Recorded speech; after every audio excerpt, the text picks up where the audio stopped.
ಹಲಗೂರು ಸಮೀಪದ ಅಂಟನಹಳ್ಳಿ ಗ್ರಾಮದಲ್ಲಿ 10 ಅಡಿ ಹೆಬ್ಬಾವು ಪ್ರತ್ಯಕ್ಷ. ಉರುಗ ತಜ್ಞ ಕೃಷ್ಣ ಸಂರಕ್ಷಣೆ.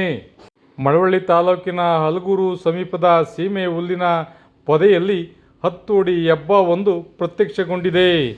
ಹಲಗೂರು ನಿವಾಸಿ ಪದ್ಮನಾಭ ಎಂಬುವರಿಗೆ ಸೇರಿದ ಈ ಜಮೀನಿನಲ್ಲಿ ಹೆಬ್ಬಾವು ಕಂಡಿದೆ. ತಕ್ಷಣ ಪದ್ಮನಾಭರವರು ಉರುಗ ತಜ್ಞನಿಗೆ ಕರೆ ಮಾಡಿ ಉರುಗ ತಜ್ಞ ಕೃಷ್ಣನನ್ನು ಕರೆಸಿ ಹೆಬ್ಬಾವನ್ನು ಹಿಡಿಸಿ ಮುತ್ತತ್ತಿ ಅರಣ್ಯ ಪ್ರದೇಶಕ್ಕೆ ಬಿಟ್ಟಿದ್ದಾರೆ.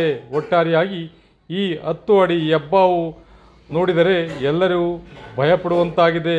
ಆದರೆ ಉರುಗ ತಜ್ಞ ಕೃಷ್ಣ ಯಾವುದೇ ಭಯವಿಲ್ಲದೆ ನಿರ್ಗಳವಾಗಿ ಪೊದೆಯಲ್ಲಿದ್ದ ಹೆಬ್ಬಾವನ್ನು ಹಿಡಿದು ಹೊರಗಡೆ ತಂದು ಎಲ್ಲರಿಗೂ ತೋರಿಸಿ ನಂತರ ಅರಣ್ಯ ಪ್ರದೇಶಕ್ಕೆ ಬಿಟ್ಟಿರುವುದು ವಿಶೇಷವಾಗಿದೆ.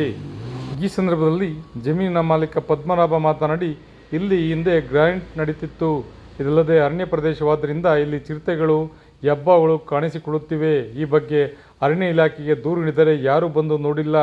ಉರುಗದ ತಜ್ಞನನ್ನು ಕರೆಸಿ ಕಾಡಿಗೆ ಬಿಡಲಾಗಿದೆ ಎಂದು ಅವರು ಈ ಸಂದರ್ಭದಲ್ಲಿ ಅರಣ್ಯ ಇಲಾಖೆ ಅಧಿಕಾರಿಗಳ ವಿರುದ್ಧ ಆಕ್ರೋಶ ವ್ಯಕ್ತಪಡಿಸಿ ಮಾತನಾಡಿದರು. ವಿಶೇಷ ವರದಿ ಜಯಣ್ಣ, ಹಲಗೂರು. ಹಲಗೂರು ನಮ್ದು ಜಮೀನು ಬಂದು ಅಣ್ಣಳ್ಳಿಯಲ್ಲಿದೆ. ನಾವು ಸೀಮೆ ಹೊಲಕ್ಕೆ ಹೋಗ್ಬೇಕಾದ್ರೆ ಇದು ಕಂಡಿದೆ ಹೆಬ್ಬಾವು.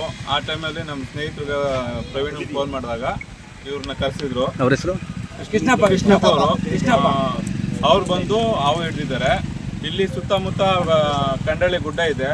ಆ ಗುಡ್ಡ ಮುಖಾಂತರ ಈ ಕಡೆ ಬಂದಿದೆ. ಅದ್ರ ಜೊತೆಗೆ ಚಿಟ್ಟೆಗಳಿದೆ. ಚಿಟ್ಟೆ ಬರ್ತವೆ. ಚಿಟ್ಟೆ ಬಂದು ಏನು ಮಾಡುತ್ತೆ ಅಂದರೆ ಕರುಗಳು, ಕುರಿಗಳನ್ನ ಎಲ್ಲಾನು ಇಟ್ಕೊಂಡು ಹೋಗ್ತವೆ. ಬರ್ತಾರೆ ಸರ್. ಇನ್ಫಾರ್ಮ್ ಮಾಡಿದ್ವಿ, ಅರಣ್ಯ ಇಲಾಖೆಗೂ ಇನ್ಫಾರ್ಮ್ ಮಾಡಿದ್ವಿ. ಏನಾರ ಪರಿಹಾರ ಸಿಗುತ್ತಾ ನಿಮಗೆ? ಪರಿಹಾರ ಸಿಗುತ್ತೆ, ಕೇಳಿ ಭರವಸೆ ಇದೆ ಸರ್. ಹೌದಾ? ಇವಾಗ ಯಾರು ಬಂದಿಲ್ವಾ? ಯಾರು ಬಂದಿಲ್ಲ ಸರ್. ನೇರ, ದಿಟ್ಟ, ನಿರಂತರ ಸುದ್ದಿಗಳಿಗಾಗಿ ಮಾಮರ ನ್ಯೂಸ್ ವೀಕ್ಷಿಸಿ. ಸಬ್ಸ್ಕ್ರೈಬ್ ಆಗಿ. ಧನ್ಯವಾದಗಳು. ಶುಭ ದಿನ.